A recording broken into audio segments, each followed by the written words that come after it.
মোৰ নাম হেলিম জামান। মই ধুবুৰী কংগ্ৰেছ সেৱা দলৰ জিলা সভাপতি আৰু মই পানবাৰী ৰঙামাটি জিলা পৰিষদৰ কাৰণে মই টিকেট বিচাৰিছিলোঁ আৰু মই এজন সক্ৰিয় কৰ্মী। সেইটো আমাৰ ধুবুৰী বুলি নহয়, গোটেই অসমবাসীয়ে জানে যে হেলিম জামান এজন সক্ৰিয় কৰ্মী কংগ্ৰেছ দলৰ। আৰু মই মানে চিয়'ৰ আছিলোঁ যে মোৰ টিকেটটো নিশ্চয় কংগ্ৰেছ দলে মোক প্ৰদান কৰিব। কিন্তু যোৱাকালি যিটো ঘটনা, মই বৰ দুখ লাগিছে যে মোৰ টিকেটৰ নামটো চিলেকশ্যন হ'লে, কিন্তু সিহঁতৰ এটা মোৰ আইডিয়া পলিটিকেল কমিটি এফেয়াৰ্ছ কমিটিৰ পলিচি এটা বা আবেদুৰ জামান ডাঙৰীয়াক মই দুখ লাগিছে। তেওঁৰ লগত মোৰ ইমান ভাল সম্পৰ্ক। তেওঁ মোক ৰাতি 2টা বজালৈকে কৈছে, হেলিম তোমাৰ টিকেট হ'ব, তুমি ইমান সক্ৰিয় কৰ্মী, তোমাৰ টিকেটটো হৈ যাব। কিন্তু মই পিছত গম পালোঁ যে ৰাতিপুৱা গোটেই ৰাতি মই ইয়াতে অপেক্ষা কৰিছোঁ যে মোৰ টিকেটৰ বি ফৰ্মটো দিব। কিন্তু ৰাতিপুৱা গম পালোঁ যে এইটো টকাৰ এটা বৃহৎ টকাৰ লেনদেন কৰি পেলাই তেখেতটো তেওঁ ছানৱাৰ হুছেইন, যিজনে আজি 2 মাহ আগত কংগ্ৰেছ জইন কৰিছে UDFৰ পৰা আহি, সেইজনক টিকেট প্ৰদান কৰিলে। আৰু মই আমাৰ মাননীয় MP ডাঙৰীয়াকো মই ফোন কৰিছিলোঁ, ভূপেন বৰা ডাঙৰীয়াকো মেছেজ কৰিছিলোঁ। সিহঁতে মোক কৈছে যে যিজন সক্ৰিয় কৰ্মী আমাৰ MP মাননীয় সাংসদ ডাঙৰীয়া মিটিঙতো কৈ দিছে, যিবিলাক মোৰ ইলেকশ্যনত MP ইলেকশ্যনত সক্ৰিয় কৰ্মী সেইবিলাকক ফাৰ্ষ্ট প্ৰাধান্য দিয়া হ'ব। কিন্তু এতিয়া দেখা পালোঁ এইবিলাক চব ফেক কথা, এইবিলাক এনে নাটক, টকা লোৱাৰ পিছত এইবিলাক চব নাটক। যে এইবিলাক সক্ৰিয় কৰ্মী কাম কৰি থাকিব, যিবিলাকে কালি টকা লৈ আহি এইবিলাক টিকেট বিচাৰিব, সিহঁতক টিকেট দিয়া হ'ব। কাৰণ মোৰ নিচিনা কৰ্মীক যদি টিকেট নিদিয়ে, এইটো কংগ্ৰেছ দলৰ কোনো নীতি আদৰ্শ হ'ব নোৱাৰে। সেইকাৰণে আমাৰ ইনচাৰ্জ ডাঙৰীয়া আহিছে, তেখেতক আমি ঘেৰাও কৰি ৰাখিছোঁ যে মই এইটো উচিত বিচাৰ কৰি দি তেখেতে যাব লাগিব। আৰু মই এইখিনি কৰাৰ কাৰণে কিছুমান দুৰ্বৃত্ত ল'ৰা আহি মোৰ কৰ্মীক ইয়াতে ৰুমত আহি মাৰি থৈ গুচি গ'লে। অলপ আগতে মাৰধৰ কৰি থৈ গুচি গ'ল। আৰু মোৰ আইডিয়া যে মই যে এইটো প্ৰতিবাদ কৰিলোঁ, তাৰ কাৰণে এইটো কোনে কৰিছে মই নাজানো।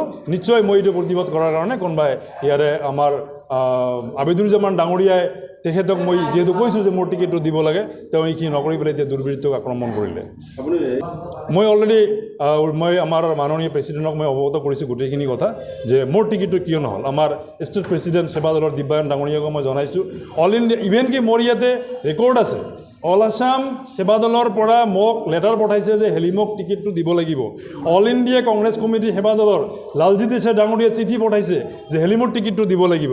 কাৰণ অল ইণ্ডিয়াত ৰেকৰ্ড আছে মই ইমান এজন কংগ্ৰেছ সক্ৰিয় কৰ্মী, সেইটো টিকেটো সিহঁতে প্ৰদান নকৰিলে। কাৰণ ইয়াতে টকা হ'লে যে দলত একো কৰিব নালাগে, এইটো প্ৰমাণ কৰি দেখুৱালে। প্ৰাৰ্থীয়ে তেওঁৱে কৈ ফুৰিছে মই 10 লাখ টকা দিছোঁ। ইয়াতে কোনো কৰ্মী কোনো ইয়াতে কাম নহয়, মই টকা দিছোঁ, মোৰ টিকেট মোৰ হ'ব। তেওঁৰ কৰ্মী সিহঁতে আগতে জানে, আজি সিহঁতে নমিনেশ্যন দিব যে মোৰ টিকেট হৈছে, হেলিম তুমি ইয়াত থাকি লাভ নাই। মই কৈছোঁ মোৰ টিকেট যদি নহয় তেনেহ'লে কাৰো টিকেট নহ'ব। কৈছে তুমি কৈ লাভ নাই, এইটো কংগ্ৰেছ দল টকাত বিক্ৰী হয়, তুমি এইবিলাক দিনে ৰাতি কাম কৰি তোমাৰ কোনো লাভ নাই। মই নহ'লে তেওঁ এইটো প্ৰমাণ কৰি দিলে। 2 মাহ আগত যিজন মানুহে কংগ্ৰেছৰ পৰা আহি তেওঁ কেনেকৈ টিকেট পালে, এটা জিলা পৰিষদৰ, তাক কোনো মানুহে চিনি নাপায়, তেওঁ কেনেকৈ টিকেট পালে। গতিকে ইনচাৰ্জ ডাঙৰীয়াক মই বিচাৰ দিছোঁ, মোক এইটো বিচাৰ লাগে আৰু তেখেতে মোক ইয়াত জবাব দি পেলাই তেওঁক যাব লাগিব বুলি মই কৈ দিছোঁ। এতিয়া আমাৰ অথৰিটি যিটো পলিটিকেল কমিটিৰ যিটো অথৰিটি, নিশ্চয় আমাৰ জিলা সভাপতি অথৰিটি আছে, চেয়াৰমেন ডাঙৰীয়া আছে, ইহঁতে চবেই জড়িত আছে চিলেকশ্যন কমিটিত। যিবিলাকে জড়িত আছে তেওঁৰ বাহিৰেতো কোনে ল'ব নোৱাৰে। ব্যক্তিগত 4টা টিকেট পেণ্ডিং আছিলে আৰু আঞ্চলিক পঞ্চায়ত পানবাৰী আছিলে, গাছপাৰা আছিলে আৰু ঝগৰাপাৰা এটা আছিল আৰু এটা আছিলে আগমনিৰ সিফালৰ এটা সমষ্টি এটা আছিলে। 4টা এইকেইটা গোটেইকেইটা মই জানামতে এইটো লেনদেন কৰি পেলাই এইকেইটা টিকেট দিছে ৰাতি। পেণ্ডিং কৰি পেলাই কিহৰ কাৰণে পেণ্ডিং হ'ল এই বস্তুটো? আঞ্চলিক পঞ্চায়তৰ ক্ষেত্ৰতো বহুত প্ৰাৰ্থী আহি কৈছে যে আমাৰ পৰা টকা পইচা লৈছে, কিন্তু মোক টিকেটটো নিদিলে। এজনে মোক কৈছে যে মোৰ পৰা 4 লাখ টকা লৈছে, ৰাতিপুৱা গম পালোঁ যে ই 6 লাখ টকা দি পেলাই লৈ গ'ল। নিশ্চয় এইবিলাকতো লেনদেন কৰিছে। এইটো মই বহুত দুখৰে কৈছোঁ যে এইবিলাক কথা আজি মই মিডিয়াৰ আগত ক'ব লগা হৈছে। ৰাইজে আজি কিয় এইবিলাক কথা আহি ক'লে? মোৰ এগেইনষ্টত এইটো ছানৱাৰ আলী। এতিয়া আমি যাব নিদিওঁ বুলি কৈছোঁ যে আপুনি ইয়াত থাকক, আমাক ইয়াত এটা উচিত তদন্ত লাগে, উচিত বিচাৰ লাগে, আৰু যদি দল কৰিব নালাগে সেইটো আপুনি ইয়াতে কৈ যাওক। আজি সেইটো মই ভবা নাই এতিয়ালৈকে, মই এইটো পিছত চিন্তা কৰিম।